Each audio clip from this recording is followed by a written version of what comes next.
What is going on, everyone? Welcome back to the world according to Briggs. My name is Briggs, and like everyone else, I hate traffic. I cannot stand sitting still in traffic. Did you know traffic is the second most searched thing when someone is researching a move? It's right behind housing costs. Third most searched thing is if the location is pet friendly. They actually look that up before safety and crime. I don't know about you, but I'm gonna make sure I'm safe before I find out if my labradoodle can make friends at the local park. Everyone thinks traffic is the worst wherever they live. It's just a fact of life when you're a human. Something stalls you, you get irritated. You could be stuck behind a tractor in Disco, Wisconsin, unable to pass, and say to yourself, traffic in Disco is getting out of hand. It's so bad. And we don't even have a stoplight. The thing is this, traffic in this country's cities is really bad. Some have such bad traffic, you'd think the mayor and the city planner should be arrested. In Washington, they have a company that studies traffic, and they rank 200 cities in the US by how many hours on average they spend in traffic each year and how much it costs them each year. I'm going to show you the worst 10. And of course, we got to start with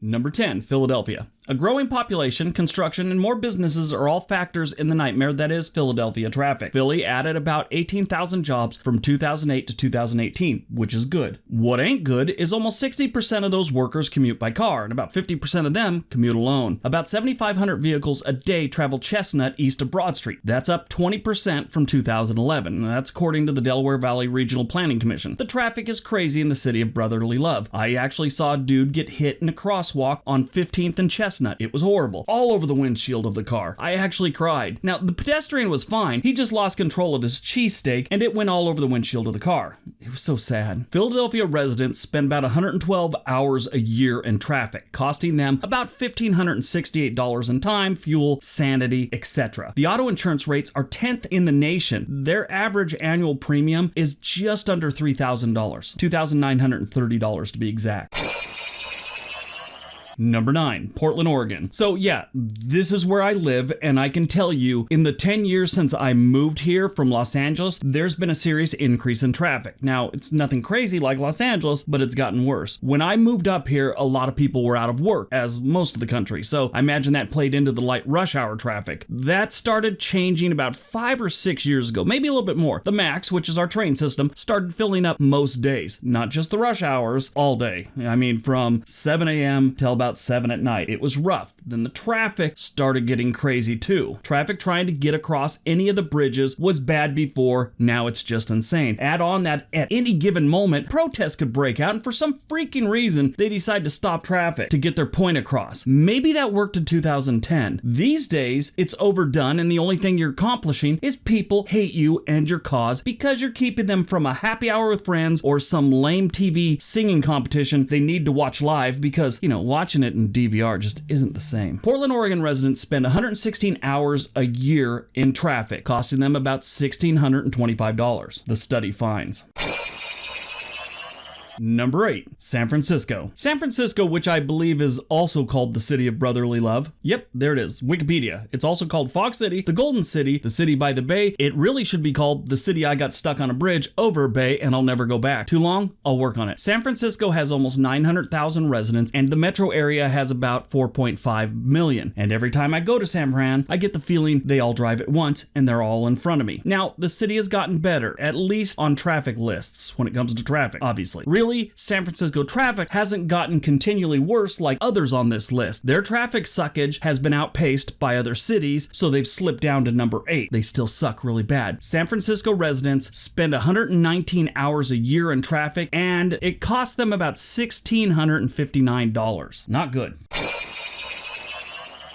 Number 7, Pittsburgh, Pennsylvania. Of the 10 most congested urban areas in the US, Pittsburgh ranks 7th, up from number 11 last year, which is a 5% increase. Pittsburgh's inner city last mile travel time, which is something they measure, is 6 minutes, and the inner city last mile travel speed is 11 miles per hour. Now, if you study traffic, that means a lot, but doesn't mean a lot to other people. Anyway, they got bad traffic. This is one of the reasons Pittsburgh is losing people while gaining good paying jobs. Pittsburgh is the home of Carnegie Mellon University and the University of Pittsburgh, the city is attracting companies like Google that are eager to hire young graduates. Housing remaining affordable is another plus, but the city's growth is partly kind of held back from A, high taxes, and B, traffic congestion, which may be pushing some of the residents to the suburbs or consider other cities entirely. A lot of small towns in Pennsylvania are kind of blowing up because people don't want to drive into the cities. They're working from home a lot of cases. According to INREX, a company that actually studies traffic, the best way to remedy congestion in Pittsburgh is to invest in a better transportation system. Theirs sucks. Pittsburgh, Pennsylvania residents spend 127 hours in traffic a year, costing them about $1,776 a year.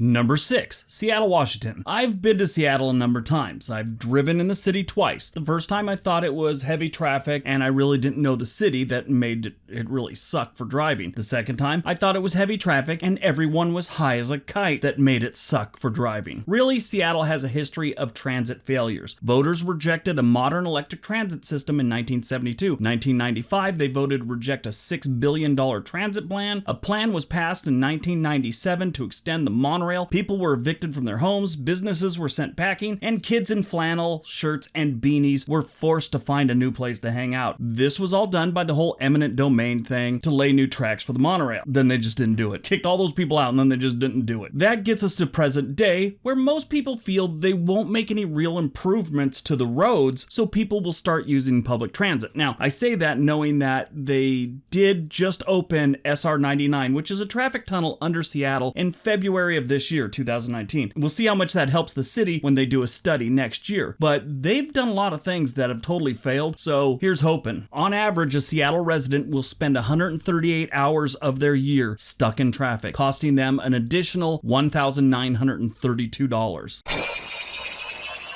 Number 5, Los Angeles. If you didn't know traffic was bad in LA, then you're under 5 years old. So let's assume we all know the freeways in the City of Angels resemble a terracotta army of fuel-efficient cars. I lived here most of my life, and it sucked long before I was born. My mom had stories of bad traffic when she was a teen in the 1960s in Los Angeles. The freeways are a joke, and the train system is the punchline. I could go on and on about LA traffic, but I want this video to be under 8 hours. The good news about owning a car in Los Angeles, which everyone does, is insurance isn't terrible compared to the other major cities. Geico won't set you back that much. One of Los Angeles's biggest problems is everybody owns a car, like I had said, and taking the bus or the train is viewed as a form of birth control because nobody will sleep with you after you've been spotted on a bus. In Los Angeles, the average person spends 138 hours of their year in traffic, setting them back almost $2,000.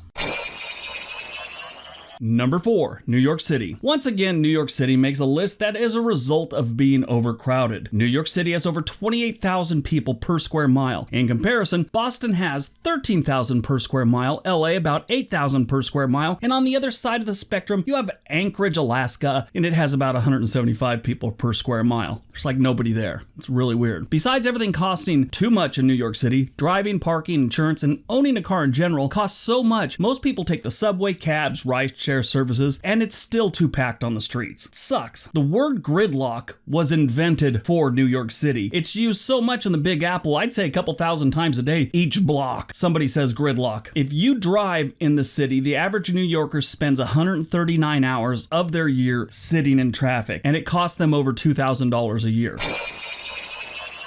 Number 3, Chicago. A recent study said that a 12-mile stretch of the Kennedy Expressway is the worst bottleneck in the nation. If you live in or near Chicago, this is no surprise to you. I was stuck in an Uber on the Eisenhower Expressway last April. It sucked. It was standstill. It was horrible. But I had my phone. I was doing things. My driver may have been crying. I'm not even making a joke. I think this man was crying. There were a couple sniffles and whimpers that were suspect. I felt bad for him for a while. I don't know what was going on in his life. I don't know if it was the traffic. I don't know what was going on. But I think my Uber driver was crying. That was weird. Anyway, it's not just the expressway in Chicago. Surface streets, side streets, alleys, parking lots. The only place you won't find bumper-to-bumper traffic is probably in Lake Michigan. In Chicago, Illinois, the average resident spends about 139 hours a year in traffic, and it costs them about $2,000 extra a year just to be stuck in traffic when all things are considered.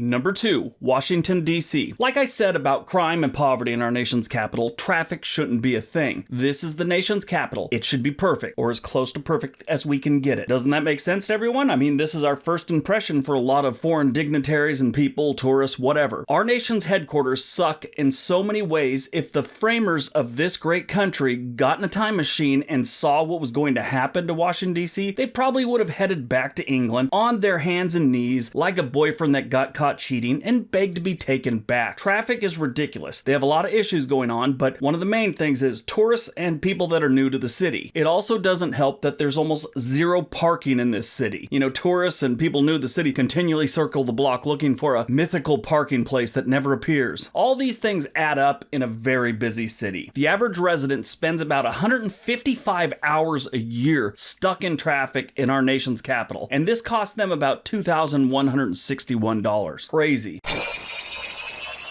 And number 1. Boston. Congratulations, Boston. You suck. And not in a good way either. You're the worst city for traffic in the nation, according to several studies, not just one. I feel like I should send them balloons or flowers or something like that. There are a bunch of reasons Boston took the top spot this year. Population growth, old roads, challenges that confront the Boston public transit system, the T, including aging infrastructure, frequent delays and breakdowns, escalating operating costs, and the never-ending series of fares make people not want to take the T when it is working. That is just a few of the situations the people of Boston are in when it comes to traffic and any kind of travel. If you're looking to move to Boston and have a mortgage here, be warned, you won't be spending as much time as you think at that new home. That's because the average Boston resident spends 164 hours a year in traffic, costing them about $2,291 a year. It is horrible traffic in Boston.